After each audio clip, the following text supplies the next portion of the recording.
নমস্কার নমস্কার নমস্কার। সঞ্চালনার ভূমিকায় আমি বৈদ্যনাথ কাড়ার, ডক্টর নম্রতা বারিক এবং শাশ্বতী মোদক। গতকাল সকাল 11টা থেকে বিকাল 5টা পর্যন্ত ছিলাম উলুবেড়িয়া হাই স্কুলের অডিটোরিয়ামে।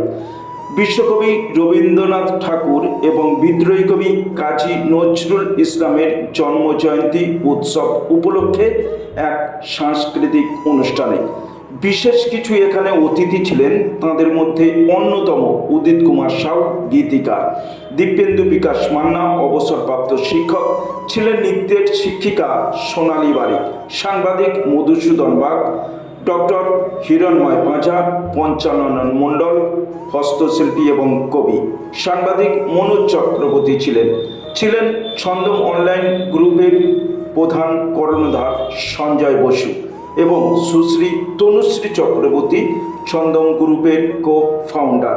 ছিল এখানে একাধিক বা অগণিত শিল্পী বৃন্দ। নৃত্য, আবৃত্তি, সঙ্গীত, গিটার, মাউথ অর্গান শিল্পী সমন্বয়ে এক সুন্দর হতে সুন্দরতর অনুষ্ঠান অনুষ্ঠিত হয়েছিল। আপনাদের উপস্থিতি ঐকান্তিক আবশ্যিক ছিল। আপনাদের পদধূলি আমাদের